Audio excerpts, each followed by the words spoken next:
Duran Nusantara, bangkit dan maju bersama ASEAN.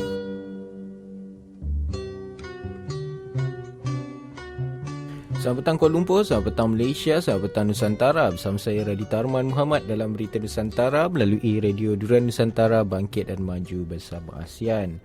Hari ini hari Khamis bersamaan dengan tarikh 3 Mac 2016. Dan seperti biasa, sebelum mulakan berita hari ini, saya akan bacakan ramalan cuaca yang diperkirakan akan berlaku pada hari ini.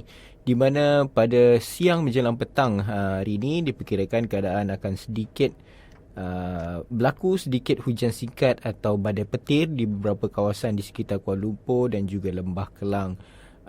Dan hanya sebahagian tempat saja diperkirakan akan mengalami hujan dan sebahagian tempat lagi akan cerah. Pada sebelah malamnya pula, diperkirakan umumnya sekitar kawasan Kuala Lumpur, Lembah Kelang dan juga Putrajaya, malamnya langit cerah. Dan kita teruskan dengan sejarah yang berlaku pada tarikh hari ini, iaitu 3 Mac. Yang pertama, 3 Mac merupakan Hari Hinamatsuri di Jepun. Apa itu Hari Hinamatsuri? Hinamatsuri ialah hari gadis, diadakan pada 3 Mac di negara Jepun sebagai hari berdoa untuk anak perempuan.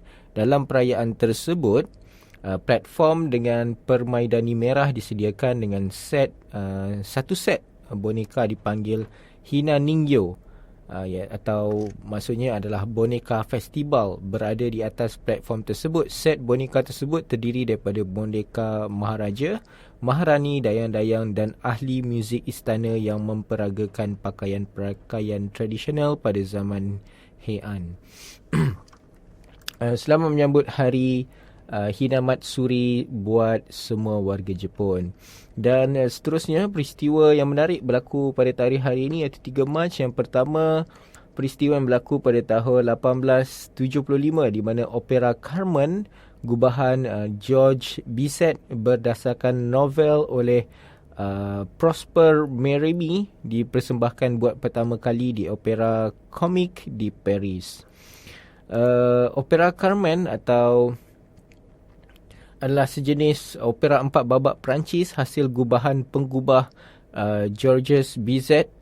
Libretto opera ini ditulis dalam bahasa Perancis oleh Henry Milhac dan Ludovic Halif berdasarkan cerita yang dituliskan oleh Prosper Mérimée. Opera ini pertama kali dipersembahkan di Opera Comique di Paris pada tarikh 3 Mac 1875. Pada tahun pertama selepas persembahan pembukaannya, opera ini dianggap sebagai sebuah opera yang gagal dan dikritik sebagai tidak bermoral dan berkisarkan cerita karut. Cerita opera ini berkenaan dengan Carmen, seorang gadis gipsi yang jelita namun bersifat panas baran. Beliau ialah seorang yang amat bebas dalam percintaan dan menggoda seorang askar berpangkat Korporal bernama Don Jos. Hubungan mereka menjurus Don Jos kepada pemberontakan terhadap pegawai beliau dan kemudiannya menjadikan beliau seorang penjenayah. Cerita ini berakhir dengan pembunuhan Carmen apabila Don Jones kehilangan Carmen kepada Camilo, seorang matador. Beberapa aria dan lagu orkestra terkenal sehingga hari ini diambil dari opera ini seperti Prelude ataupun Overture, lagu Tridor dan Habanera. Opera ini adalah antara yang paling terkenal di dunia sehingga ke hari ini dan menjadi satu tapak kepada standard repertoire opera. Carmen muncul sebagai opera nombor 4 paling kerap dipersembahkan di Amerika Utara. Itu sedikit mengenai opera Carmen. Dan seterusnya, peristiwa yang berlaku pada tarikh 3 Mac iaitu pada tahun 1923 di mana isu pertama majalah berita Times diterbitkan. Times merupakan salah satu majalah berita mingguan Amerika Syarikat, mempunyai banyak persamaan dengan Newsweek dan US News and World Report. Edisi Eropah dikenali sebagai Time Europe, dulu dikenali sebagai Time Atlantic, diterbitkan di London. Time Europe meliputi Timur Tengah, Afrika dan semenjak 2003 Amerika Latin. Edisi Asia pula iaitu dinamakan Times Asia berpangkalan di Hong Kong, Time diterbitkan serentak di Kanada dengan iklan yang berasingan. Edisi Pasifik Selatan yang meliputi Australia, New Zealand dan Kepulauan Pasifik berpangkalan di Sydney. Di dalam kempen-kempen pengiklanan, majalah tersebut bercadang bahawa satu ejaan terbalik huruf-huruf Time yang menyatakan menandakan sama dengan The International Magazine of Events. Semenjak pertengahan 2006, Richard Stengel merupakan pengarah editor untuk majalah ini. Dan seterusnya, 3 Mac merupakan hari kelahiran Alexander Graham Bell, iaitu beliau lahir pada tarikh hari ini 3 Mac bersamaan dengan tahun 1847. Beliau adalah seorang saintis. Alexander Graham Bell lahir pada 3 Mac 1847. Ialah seorang saintis, pencipta dan pembawa pembaharuan. Sungguh pun paling dikenal kerana mencipta telefon. Bell juga digelar kepada bapa orang-orang pekak. Bapa, datuk dan adik beliau semua pernah dikaitkan dengan kerja-kerja berkaitan pengicapan dan pembualan. Manakala ibu dan isteri beliau kedua-duanya pekak, maka mempengaruhi kerja-kerja Bell secara mendalam. Kajian Bell mengenai pendengaran dan pertuturan turut mendorong beliau bereksperimen dengan peranti pendengaran yang akhirnya memuncak kepada kejayaan. Bell dikurniakan hak cipta Amerika Syarikat pertama yang dicipta, iaitu ciptaan telefon pada tahun 1876. Banyak lagi ciptaan lain dalam hayat Bell, termasuk kajian perintisan dalam hidrofoil dan aeronautik. Pada tahun 1888, Alexander Graham Bell merupakan salah seorang ahli-ahli pengasas Persatuan National Geographic. Dalam gambaran, Bell menganggap ciptaan beliau yang paling terkenal itu sebagai satu gangguan dalam kajian sebetulnya. Selaku saintis dan enggan melibatkan telefon dalam kajian beliau. Sewaktu Bell meninggal dunia, semua telefon di seluruh Amerika Syarikat berhenti berdering selama 1 minit untuk menunjukkan rasa hormat terhadap lelaki yang kepingin memudahkan komunikasi mewujudkan telefon.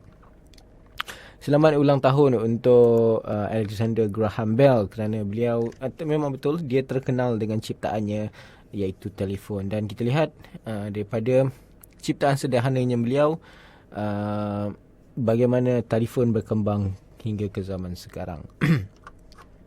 Dan saya teruskan pula dengan tips yang menarik yang ingin saya kongsikan bersama pendengar sekalian. Tetapi hari ini saya ingin sampaikan fakta, iaitu mengenai cara membaca sifat orang dari cara mereka memakai jam tangan. Sebelumnya saya pernah membagikan kepada anda tentang artikel tentang 5 hal yang harus difahami mengenai wanita, dan untuk kesempatan sekarang saya kembali membagikan kepada anda sebuah informasi yang mungkin boleh membantu dan menambah wawasan anda, iaitu membaca sifat orang dari cara memakai jam tangan. Seperti yang kita ketahui bahawa waktu sangat penting untuk kehidupan manusia. Ketika selalu berdampingan dengan hidup di dunia ini dengan waktu, dan terkadang waktu juga boleh membuat seorang menjadi rugi ketika mereka menyia-nyiakan waktunya untuk melakukan hal yang tidak penting bagi dirinya maupun untuk orang yang lain. Dan jika sebaliknya anda menggunakan waktu anda dengan baik dan benar, ke depannya pun anda boleh merasakan hal yang bagus, yang baik terjadi dalam kehidupan anda. Seringkali perkembangan zaman, waktu juga dimasukkan ke dalam beberapa benda seperti di smartphone kita yang sudah ada petunjuk waktu dan bahkan boleh mengetahui beberapa waktu di beberapa negara di dunia. Dan walaupun waktu sudah ada dalam telefon genggam kita, namun penggunaan atau pemakaian jam tangan masih saja banyak orang yang memakainya. Jam tangan sendiri boleh menunjang dan membawa atau menambah kesan kepada fashion yang anda pakai, dan percaya atau tidak, seorang boleh membaca sifat dan watak orang lain mereka dari bagaimana memakai jam tangan.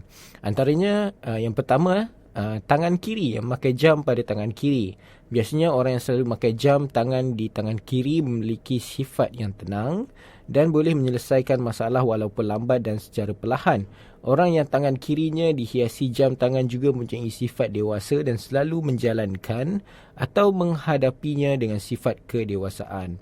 Hal-hal tersebut yang membuat orang yang memakai jam tangan kiri selalu dikagumi dan juga selalu diperhatikan terutama di bahagian sikapnya. Dan orang ini juga biasanya boleh andalkan atau dipercayai ketika disuruh melakukan sesuatu, seperti contohnya di dalam sebuah pekerjaan. Orang ini akan mengerjakan dengan rapi dan teliti. Namun ada kurang dari orang ini, iaitu selera humornya yang rendah kerana mungkin fikirannya yang selalu serius, dan biasanya jarang tersenyum apalagi tertawa lepas. Itu fakta mengenai orang yang pakai jam tangan kiri. Seterusnya yang nombor 2 adalah tangan kanan. Orang yang sering pakai jam tangannya di bahagian kanan, biasanya mereka mempunyai sifat supel dan mudah bergaul dengan orang-orang baru. Tidak hanya itu saja, orang ini juga sangat serius pada hal-hal baru. Selain dengan orang-orang di lingkungan yang berada dalam sebelumnya pun, dia akan boleh mengaplikasikannya sendiri dan berbaur pada hal yang tersebut. Maka tidak heran orang yang memakai jam tangan di sebelah kanan sering sekali dikerumuni atau banyak sekali teman-temannya. Dan yang ketiga adalah memakai jam tangan di sebelah kiri tetapi diterbalikkan. Orang yang selalu memakai jam tangan di bahagian kiri dan dibalikkan biasanya mempunyai sifat cenderung banyak diam terhadap lingkungannya sendiri, dan dia selalu menutup diri sendiri dan menyibukkan sendiri dengan melakukan hal-hal kecil di waktu kosongnya, dan jarang sekali digunakan untuk bercengkerama dengan orang lain, baik itu teman ataupun keluarga biasanya. Untuk bahagian asmaranya, dia adalah orang yang sangat bertanggungjawab, apalagi jika sudah berurusan dengan namanya cinta. Dan kelemahan orang ini biasanya cepat marah dan mudah tersinggung oleh perkataan orang lain. Namun jika dia marah, tidak langsung meletupkan marahnya, namun cukup diam saja. Yang keempat, pakai jam di tangan kanan tetapi dibalikkan. Maksud dibalikkan ni adalah jam tersebut berada di pusat nadi tangan kita. Hampir sama dengan poin yang ketiga, orang yang sering memakai jam tangan di kiri dengan cara dibalikkan biasanya mempunyai sifat malu dan juga kurang percaya diri. Mereka juga umumnya lebih banyak tinggal di rumah daripada di luar. Namun sisi baiknya, orang ini mempunyai keahlian untuk mengatur wang. Jadi sangatlah wajar jika orang tersebut mempunyai kehidupan sederhana kerana pengeluaran dan pemasukan sudah diperhitungkan secara matang. Dan sifat yang terakhir dari orang ini adalah ragu-ragu. Mereka biasanya ragu-ragu untuk memilih sesuatu atau memutuskan sesuatu. Dan yang kelima adalah jam yang dipakai longgar. Untuk yang terakhir ini, orang yang selalu memakai jam tangan dengan longgar biasanya memiliki sifat terbuka. Mereka mudah sekali bercerita apa saja terhadap orang lain, namun orang ini akan menceritakan storynya pada orang yang sudah dia kenal dan sudah dipercayai sebelumnya. Dan pada umumnya mereka juga memiliki sifat pemalas, namun dengan sikap terbukanya membuat mereka mempunyai teman yang cukup banyak, baik itu perempuan ataupun laki-laki. Demikian tadi beberapa sifat orang dari cara mereka memakai jam tangan. Dari semua sifat di atas, tidak semuanya benar dengan kriteria orang yang memakai jam tangan. Ada juga yang tidak sama, atau juga ada juga sama kriteria di atas. Jadi anda orang mana yang memakai jam tangan seperti di atas tadi, yang memakai jam tangan sebelah kanan, yang sebelah kiri, ataupun sebelah kanan tapi dibalikkan, ataupun yang sebelah kiri dibalikkan, atau yang terakhir iaitu memakai jam di kiri atau kanan tapi longgar. Sekian saja fakta menarik daripada saya, Raditya Arman Muhammad. Kita rehat sebentar, sebelum lagi nanti saya teruskan lagi dengan berita antarabangsa. Berita Nusantara. Kembali lagi bersama saya, Raditya Arman Muhammad, dalam Berita Nusantara melalui Radio Durian Nusantara, bangkit dan maju bersama ASEAN. Hari ini 3 Mac, dan untuk segmen kali ini saya akan bacakan beberapa berita mengenai berita seputar yang berlaku di luar Nusantara, iaitu berita antarabangsa. Yang pertama mengenai Soyuz bawa pulang angkasawan paling lama di ISS. Almaty, kapsul angkasa Soyuz yang membawa angkasawan pentadbiran angkasa lepas dan aeronautik kebangsaan NASA, Scott Kelly, angkasawan Rusia Mikhail Kornienko dan Sergei Volkov mendarat di Kazakhstan. Itu laporan televisyen NASA. Pendaratan berlaku di padang rumput berhampiran bandaraya Zhikazgam di Kazakhstan pada jam 10.26 pagi waktu tempatan. Pasukan mencari dan menyelamat sudah dapat mengesan kapsul itu. Kepulangan Kelly dan Kornienko dari Stesen Angkasa Lepas Antarabangsa ISS menamatkan perjalanan paling panjang dalam rekod Amerika iaitu 340 hari, 2 kali lebih lama berbanding kru sebelum ini. Volkov berada di ISS selama 5 bulan setengah. Ia bertujuan membuka jalan kepada manusia untuk menerokai planet Marikh. Berita antarabangsa seterusnya mengenai rakaman video kanak-kanak jatuh dari van di jalan raya mulai viral. Viral di media sosial beberapa hari yang lalu ialah rakaman video seorang kanak-kanak 2 tahun terjatuh dari sebuah van ketika perjalanan di sebuah jalan raya yang sangat sibuk di China. Dalam video berdurasi 1 minit itu, kanak-kanak yang berusia 2 tahun tersebut dilihat terjatuh daripada pintu belakang sebuah van yang sedang dipandu oleh datuknya di kawasan Jiangsu. Kanak-kanak itu jelas terkejut dan tergamam selepas terjatuh daripada van datuknya secara tiba-tiba di tengah jalan raya yang sangat sibuk. Nasib dikatakan menyebelahi kanak-kanak itu apabila dia tidak dilanggar oleh kenderaan lain dari lorong sebelahnya. Sebaliknya sempat diselamatkan oleh seorang pemandu yang kebetulan berada di belakang van tersebut. Aksi tersebut dipercayai direkam oleh kamera di papan pemuka pemandu tersebut. Pemandu yang lain pula mengejar datuknya yang dikenal pasti sebagai Yang Defu oleh media China. Orang yang Defu kemudian dilihat berlari ke arah cucunya sebelum mengambilnya daripada salah seorang pemandu yang menjaganya. Saya sedang menunggu di persimpangan lampu merah. Selepas melepasi jalan itu, sebuah kereta mengejar saya sambil membunyikan horn, kata Yang seperti dipetik dalam laporan berita CCTV. Pemandu itu memberitahu bahawa seorang kanak-kanak terjatuh daripada van saya. Saya menoleh ke belakang dan melihat cucu saya tiada dalam van dan kemudian saya lari mencarinya. Rakaman itu dikongsi dalam laman portal People Dailies online semalam dan mula mendapat perhatian netizen serta media antarabangsa. Dan berita seterusnya masih lagi dari China tetapi dari Beijing pula, iaitu berita mengenai mati dicekik selepas gugur. Seorang wanita berusia 25 tahun dicekik hingga mati oleh suaminya selepas pulih dari pembedahan selama 2 hari berikutan keguguran.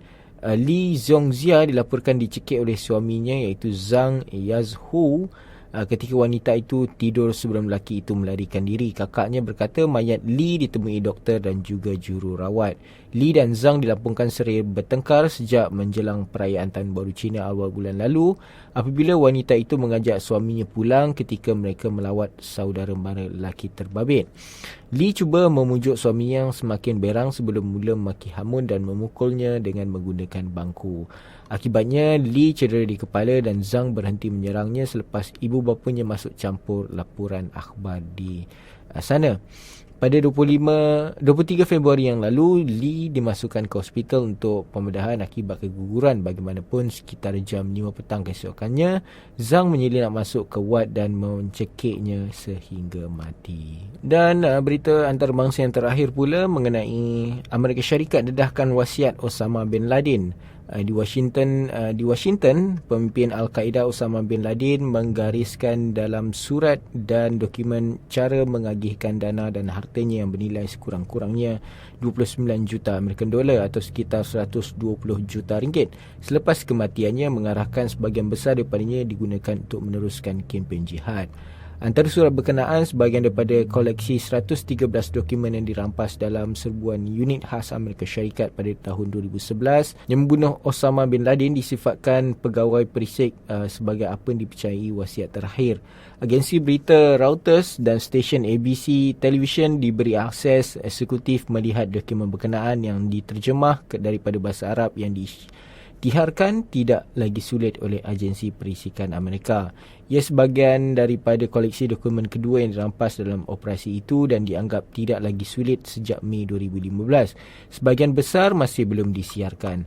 Dalam satu dokumen, nota bertulis tangan yang dipercayai pegawai perisik Amerika disusun oleh militan kelahiran Arab Saudi itu pada tahun 1990-an menyatakan cara beliau mahu agihan dibuat terhadap harta miliknya yang berjumlah 120 juta ringgit di Sudan. 1% daripada jumlah itu, tulis Obama, perlu diberikan kepada militan kanan Al-Qaeda Muhfuz Al-Walid yang menggunakan nama samaran Abu Haf Al-Mauritani. Beliau sudah menerima $20,000 hingga $30,000 daripadanya. Saya berjanji akan memberi ganjaran kepada Al-Walid jika menjatuhkan kerajaan Sudan, tulis Osama. Itu dia berita-berita antarabangsa yang telah saya sediakan untuk pendengar sekalian. Kita rehat sebentar sebelum nanti kita teruskan lagi dengan berita politik dan hal ehwal semasa.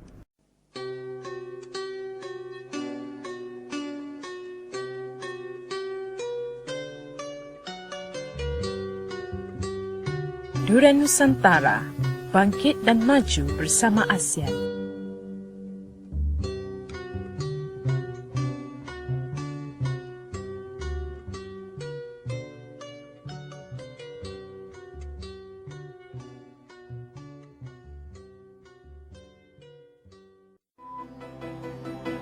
Berita Nusantara.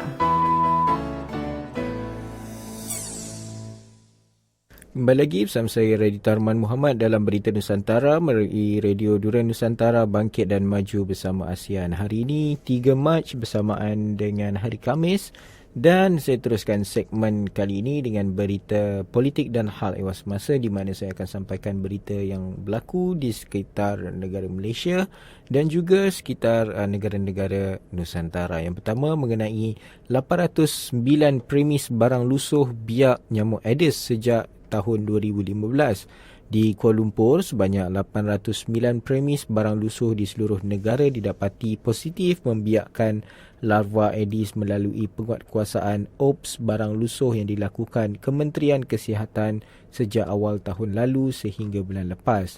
Ketua Pengarah Kementerian Kesihatan Datuk Dr. Nur Hisham Abdullah berkata, daripada jumlah itu, 597 premis atau 29.7% daripada 2010 premis yang diperiksa sepanjang tahun 2015 dikesan membiak larva Aedes.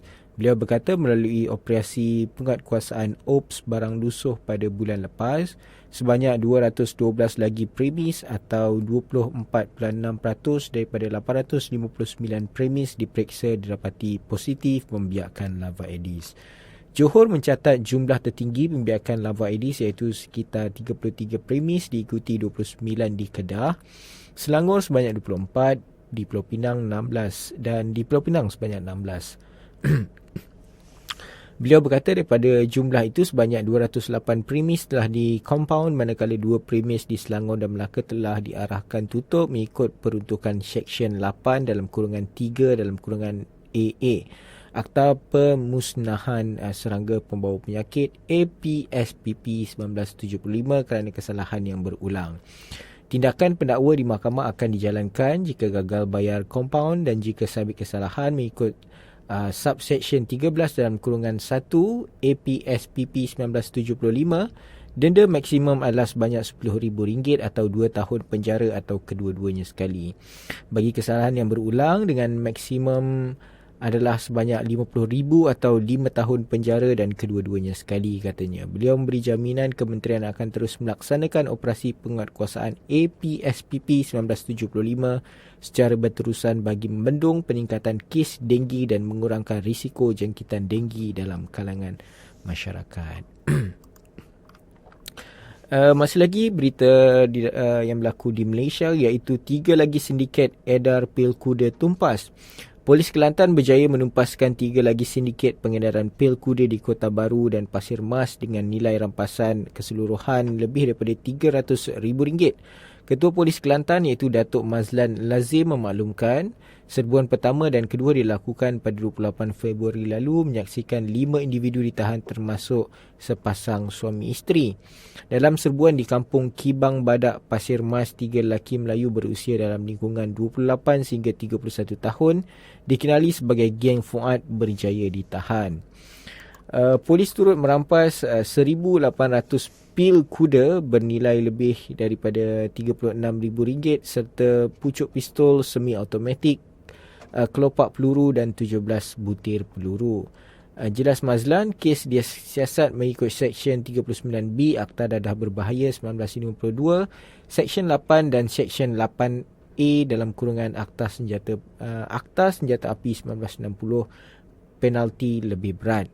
Sementara dalam serbuan polis dan serbuan kedua, polis menyerbu sebuah rumah di Taman Rantau Panjang dan merampas sekitar 2,062 pil kuda bernilai lebih kurang RM41,000. Dalam serbuan itu, sepasang suami isteri warga Thailand berusia 33 dan 29 tahun turut ditahan. Kes disiasat mengikut Seksyen 39B Akta Dadah Berbahaya 1952 yang membawa hukuman mati jika disabitkan kesalahan. Kes ketiga pula melibatkan seorang lelaki dari geng Baung dan polis turut merampas pelbagai jenis dadah bernilai lebih daripada RM207,000 dalam serbuan di sebuah pangkalan cepa pada beberapa hari yang lalu. Dalam 3 kes ini, kita telah buat rampasan itu keseluruhannya yang bernilai RM284,000, manakala sitaan sebanyak RM89,000 dan kesemuanya lebih daripada RM300,000. Kita memperingatkan operasi kita di sempadan dan kita dapati mereka menyeludup dadah dari pangkalan haram dan saya telah tubuhkan task force di peringkat daerah untuk awasi 4 daerah termasuk Tanah Merah, Pasir Mas dan Jeli, katanya dalam sidang media yang diadakan beberapa hari yang lalu. Dan berita seterusnya datangnya daripada Myanmar, iaitu harapan Suu Kyi makin tipis. Parlimen Myanmar semalam mengumumkan keputusan untuk mempercepatkan pemilihan presiden baru sekaligus menyebabkan ikon demokrasi Aung San Suu Kyi kesuntukan masa untuk mendapatkan persetujuan bagi membolehkan dia bertanding dan menjadi pemimpin baru negara itu. Suu Kyi ketika ini dilarang bertanding di bawah perlembagaan junta tentera. Sejak Liga Kebangsaan bagi Demokrasi NLD yang diketuainya memenangi pilihan raya pada November lalu, Suu Kyi terbabit dalam rundingan dengan junta tentera dengan harapan ia menarik balik halangan yang menyekatnya menjadi presiden. Pemilihan itu sebelum ini jadualkan pada 17 Mac. Parlimen akan bersidang dan anggota Dewan akan memilih presiden dan naib presiden pada 10 Mac ini, iaitu sekitar seminggu lebih awal dari yang diumumkan sebelum ini, kata Speaker Wan Kiang Tan. Perlembagaan Myanmar sekarang menghalang mereka mempunyai anak satu atau suami warga asing memegang jawatan tertinggi negara tersebut. Mendiang suaminya dan 2 anak Suu Kyi adalah berkerakyatan Britain. Suu Kyi sebelum ini berkata dia tetap akan menjadi pemerintah atasan kepada siapa yang menggantikan presiden yang sekarang. Tentera Myanmar masih menguasai 1/4 kerusi parlimen dan akan memilih seorang daripada 3 calon untuk jawatan presiden. 2 lagi calon akan dipilih oleh anggota Dewan Rendah dan Tinggi yang kedua-duanya dikuasai oleh NLD. Presiden baru akan dipilih menerusi undi oleh anggota kedua-dua dewan. Dan berita seterusnya daripada Indonesia mengenai selepas Kalijodo, Hotel Lexis akan diperiksa di Jakarta berikutan kejayaan merobohkan kawasan maksiat Kalijodo kemarin. Pentadbiran Jakarta Utara kini merancang mengambil tindakan serupa terhadap Hotel Alexis yang dipercayai menjadi tempat hiburan golongan dewasa. Hotel itu yang digelar sebagai syurga untuk lelaki-lelaki dalam laman web rasminya terletak di kawasan Ancol, Jakarta Utara. Datuk Bandar Jakarta Utara iaitu Rustam Effendi berkata walaupun hotel itu mempunyai lesen operasi dan hiburan, pihak berkuasa tidak pernah mengeluarkan permit untuk kegiatan pelacuran di mana-mana premis di Jakarta. Rustam memberitahu dia akan menyelaras dengan polis dan pejabat pelancongan dan kebudayaan Jakarta untuk menyiasat aktiviti di Hotel Lexis sebelum tindakan diambil. Jika terbukti ada kegiatan pelacuran di hotel berkenaan, kami akan bertindak, kata Datuk Bandar. Kemarin pihak berkuasa meneruskan rancangan merobohkan semua bangunan di Kalijodo, kawasan maksiat tertua di Jakarta. Semua 300 bangunan dimusnahkan termasuk sebuah masjid dan gereja yang terletak di lorong kawasan itu tanpa sebarang tentangan. Selain Hotel Alexis dan beberapa tempat hiburan lain, Pentadbiran Jakarta Utara juga merancang mengambil tindakan serupa di Rawa Malang di daerah Cilincing yang turut disyaki menjadi kawasan pelacuran. Dan berita yang terakhir masih lagi daripada Indonesia, iaitu mengenai 18 orang jalani hukuman sebat, tepatnya di Bandar Aceh. 18 orang termasuk seorang kasir yang ditangkap berkhaluat di rotan di halayak ramai selepas didapati melanggar undang-undang syariah yang dilaksanakan di Aceh. Antara yang menjalani hukuman itu adalah seorang wanita berusia 19 tahun dan kekasihnya yang berusia 21 tahun yang disebat sebanyak 8 kali setiap seorang selepas mereka ditangkap kerana berdua-duaan tanpa sebarang ikatan perkahwinan. Walaupun hukuman sebat di khalayak ramai sering dilakukan di Aceh, satu-satunya wilayah di Indonesia yang menjalankan undang-undang Islam, wanita jarang menjalani hukuman berkenaan. 6 lelaki muda turut dirotan 40 kali setiap seorang selepas ditangkap meminum arak di satu majlis hari jadi di sebuah hotel Disember yang lalu. Pihak berkuasa bagaimanapun tidak mendedahkan kesalahan sebahagian lagi lelaki yang turut disebat. Aceh mula melaksanakan undang-undang syariah selepas diberi kuasa autonomi pada tahun 2001, satu usaha kerajaan Indonesia untuk menamatkan pemberontakan penuntutan kemerdekaan wilayah itu.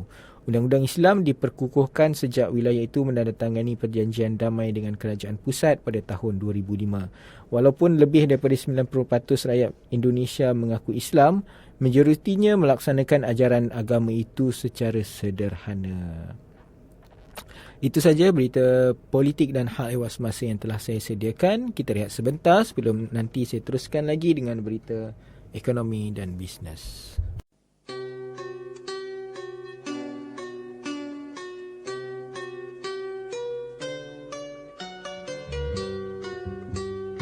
Durian Nusantara, bangkit dan maju bersama ASEAN.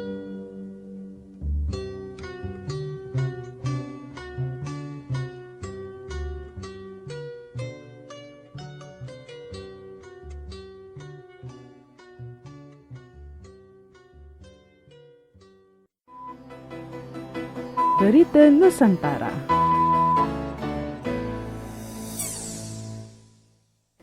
Kembali lagi bersama saya Radhi Tarman Muhammad dalam Berita Nusantara melalui Radio Durian Nusantara, bangkit dan maju bersama ASEAN. Hari ini 3 Mac bersamaan dengan hari Khamis dan saya teruskan segmen kali ini dengan berita ekonomi dan bisnes.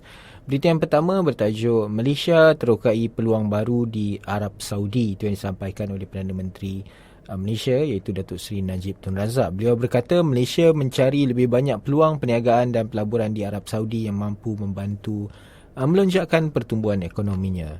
Perdana Menteri berkata Malaysia telah membangun kekuatan tersendiri seperti pengurusan lapangan terbang, rawatan kesihatan, pengeluaran tenaga dan perumahan awam yang boleh memberi manfaat kepada Arab Saudi dan negara lain. Kami perlu keluar dan meroka peluang baru yang mampu menonjolkan dan melonjakkan pertumbuhan ekonomi kami.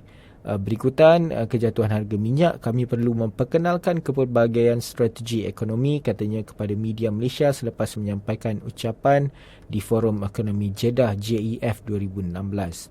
Merujuk kepada JEF, Najib yang dalam rangka lawatan kerja ke Arab Saudi berkata adalah penting untuk Malaysia terlibat secara seperti itu kerana ia mampu melonjakkan profit Malaysia dari segi keupayaan mengendalikan projek atau kemudahan utama. Ia mampu jadikan platform untuk mempamerkan kejayaan Malaysia serta dasar yang menjayakannya,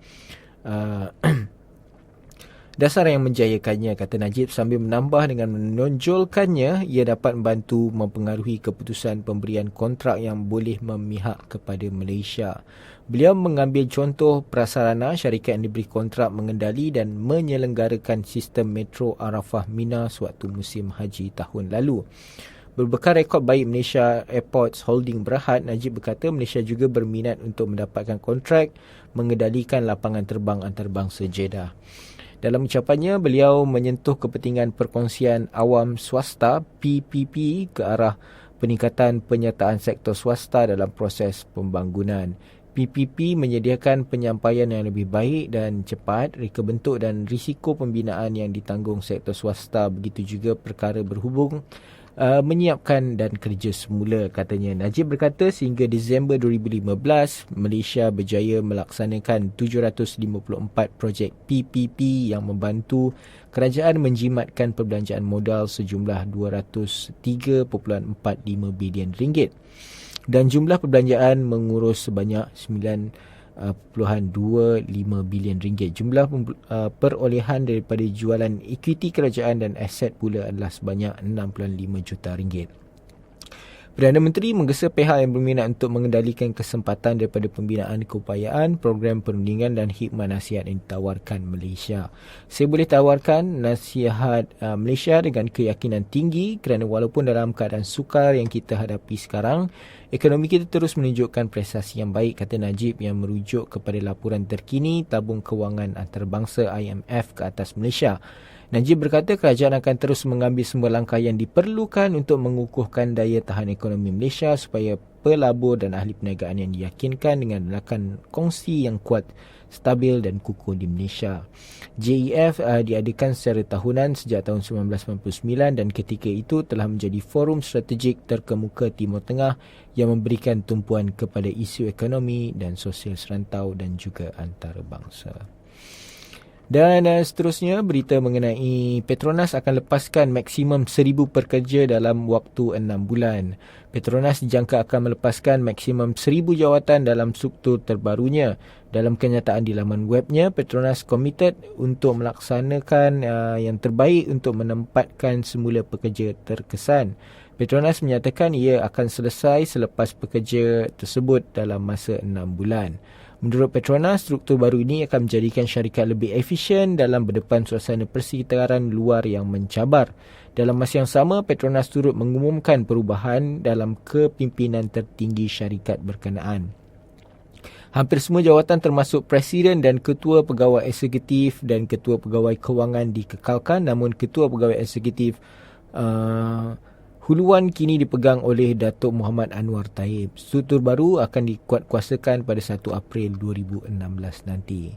Potongan perbelanjaan CAPEX dan OPEX. Sebelum ini, Presiden dan Ketua Pegawai Eksekutif Kumpulan Petronas, Datuk Wan Zulkifli dan Wan Arifin, berkata Petronas akan memotong perbelanjaan CAPEX dan OPEX syarikat sebanyak 50 bilion bagi tempoh 4 tahun akan datang. Beliau membuat kenyataan itu berkenaan pada hari Isnin ketika membentang laporan kewangan Petronas. Tambah Petronas pada tahun 2016 dan 2017 akan menjadi tahun yang lebih mencabar untuk syarikat tersebut susulan harga dan permintaan yang sangat rendah. Untung sebelum cukai Petronas susut 53% kepada 36.68 bilion bagi tahun kewangan yang terakhir pada 31 Disember 2015 berbanding ringgit Malaysia 77.69 bilion yang dicatatkan pada tahun kewangan 2014. Hasil merosot 24% kepada 247.66 juta semasa tempoh dalam kajian berbanding 329.15 juta pada tahun 2014. Itu sahaja berita ekonomi dan bisnes yang telah saya sediakan untuk pendengar sekalian. Seperti biasa, sebelum menutup hari ini, saya ada kata-kata motivasi yang ingin saya kongsikan bersama pendengar sekalian yang berbunyi, saat kita menatap ke belakang, sesungguhnya kita telah tertinggal dengan orang yang merangkak ke hadapan. Sesungguhnya masa lalu adalah guru bagi kita untuk menatap dan membangun masa hadapan. Sekian saja daripada saya, Raditya Arman Muhammad. Salam cinta damai, salam Nusantara. Kita jumpa lagi besok hari dalam waktu dan jam yang sama. Assalamualaikum.